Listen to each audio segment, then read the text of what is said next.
It's 6:45 a.m., and you are standing in a doorway holding a clipboard, a cup of cold coffee, and the entire future of the human race. 12 children are about to be dropped off. One of them is already crying. One of them is already biting. And somewhere behind you, a toddler named Gary has removed his shoes, his socks, and for reasons no one will ever explain, his shirt. You wanted to own a daycare center. Congratulations, you now run one of the oldest, strangest, and most quietly revolutionary businesses in human history. You just don't know it yet. Let's rewind, because before there was a Little Sprouts Learning Academy with a laminated sign-in sheet and a QR code for tuition payments, there was you, standing in a smoky brick courtyard in northern France, trying to figure out what to do with 40 babies whose mothers just left for a 14-hour shift at the textile mill. This is the 1780s. The factories have arrived, and they have done something history had never quite required before. They've pulled mothers out of the home and into the workforce, on the clock with no room for a baby on the hip. So what happens to the babies? Mostly nothing good. Infants are left with older siblings barely out of diapers themselves. Some are drugged with an opium-laced syrup sold under names like Godfrey's Cordial, just to keep them quiet for a 10-hour shift. Others are sent off to what's politely called a baby farm, a stranger's house, paid by the week with almost no oversight and mortality rates that are genuinely horrifying. You are one of a small number of people about to try something entirely different. A room. A dedicated room in a real building with someone whose entire job is to watch the children while their parents work. It's called a crèche, and you're about to become one of the first daycare owners in recorded history. Here's the detail that never makes it into the modern parenting blogs. Your earliest daycare center doesn't just need teachers, it needs wet nurses. Because you're taking in infants, actual newborns whose mothers can't be there to nurse during a factory shift. Your daycare has to employ women whose literal job title is provider of breast milk, often feeding multiple infants a day in rotating shifts for a wage. You will keep records. You will track which nurse fed which baby and when on wax tablets or in ledgers, because in a room with 15 infants and 3 nurses, someone will lose track. And that mistake actually happens repeatedly in early crèche records from Paris. Babies fed twice, babies not fed at all. It's chaos, but it's organized chaos, and that organization is the whole invention. You, the daycare owner, are essentially running a small factory of infant care to support the factory next door.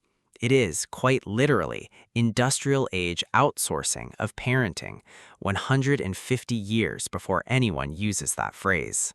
Now, travel north to New Lanark, Scotland, and meet a man who's about to become your industry's accidental founding father, a mill owner named Robert Owen, who has a radical idea for the time. Treat your workers decently, and they'll work better. Owen opens what he calls an infant school attached to his mill village.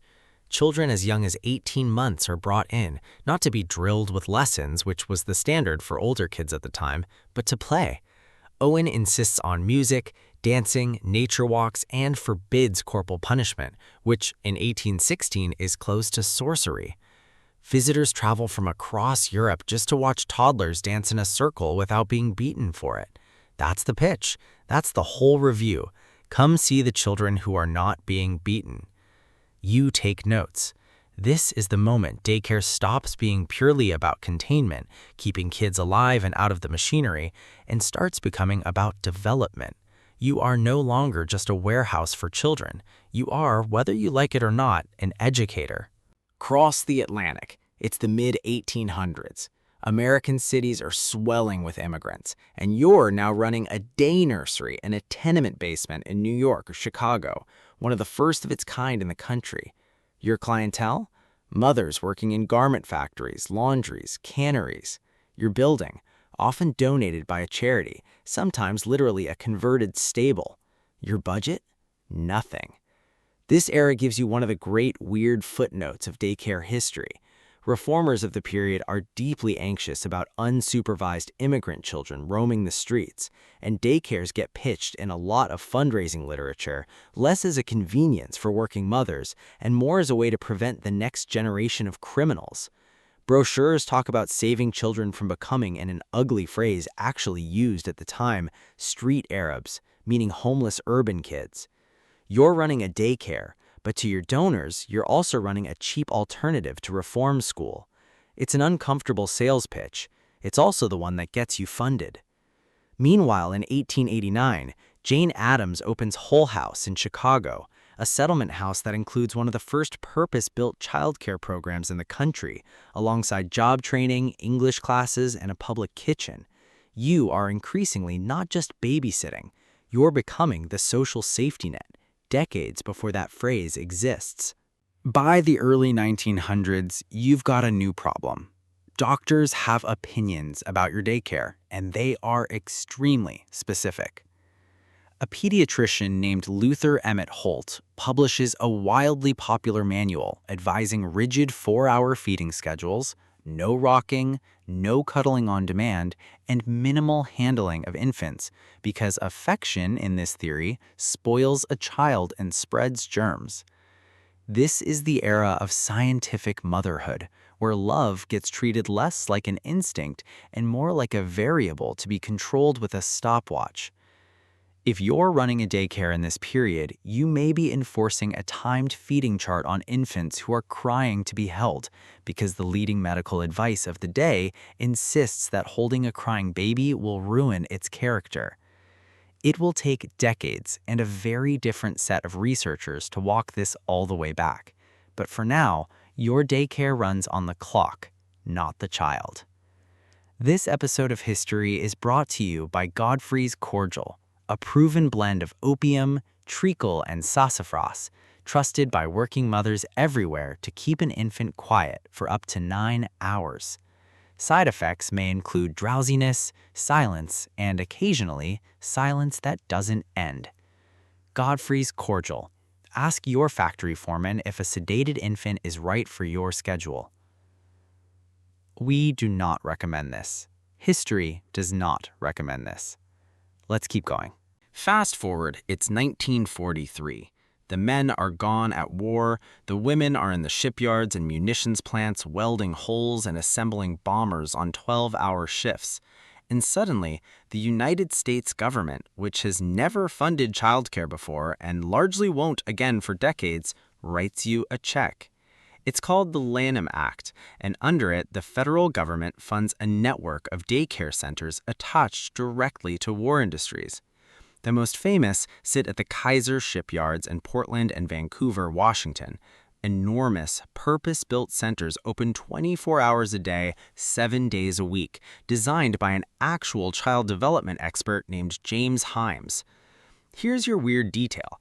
These centers don't just watch kids, they sell hot, ready-to-go family dinners to exhausted mothers on their way home from the shift.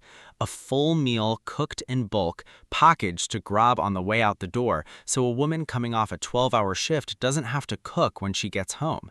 It's basically an industrial-scale daycare center bolted onto a rotisserie chicken counter 40 years before that would sound like a clever startup pitch. You've got nurses, teachers, an isolation room for sick children, and a play yard with actual purpose-built child-sized equipment, practically unheard of at the time. Enrollment runs into the thousands. Then the war ends, the men come home, the funding evaporates almost overnight, and the Kaiser centers close within weeks of Japan's surrender. You are handed a glimpse of a fully funded national daycare system, and then you watch it dismantled before the paint even dries. Skip ahead again. It's 1971, and Congress has actually done it. Passed a bipartisan bill, the Comprehensive Child Development Act, that would create a nationwide, federally funded network of daycare centers. Again, for everyone, not just wartime workers. You're about to become part of a permanent national system. Then President Nixon vetoes it. And the veto message doesn't just call it too expensive, it frames the bill as a threat to the family itself, warning against what it calls communal approaches to child rearing that could compete with the family unit, language clearly shaped by the anti-communist anxieties of the era. A childcare bill gets killed in part on the grounds that it sounds a little too much like the enemy's playbook. That single veto is one of the biggest reasons the US, alone among most wealthy nations, still has no universal public daycare system today, and why you, decades later, are financing your own center almost entirely out of pocket. Rewind 6 years, though, because there's a piece of this puzzle that survives. In 1965, as part of Lyndon Johnson's War on Poverty, the federal government launches something smaller and more targeted than a national daycare system: Head Start, an 8-week summer pilot program meant to prepare low-income children for kindergarten. Nobody expects it to last. It's supposed to be a stopgap. Instead, it becomes one of the longest-running federal education programs in American history, reaching millions of children, proof that even after the big universal version of your industry gets vetoed, a smaller piece of the idea can survive if it's framed narrowly enough not to spook anyone. You learn something here that still applies to your business today. Universal childcare, pitched as a right, struggles to pass.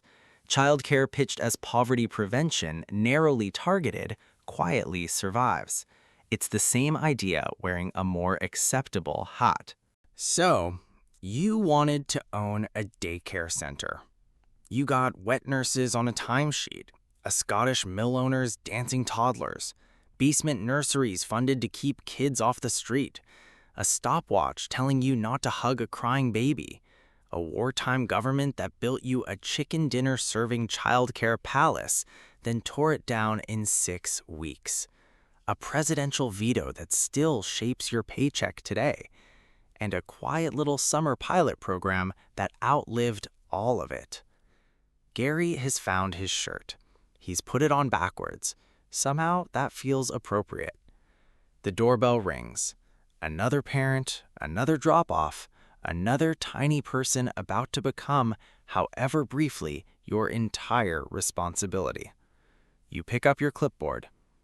History's watching. It usually is.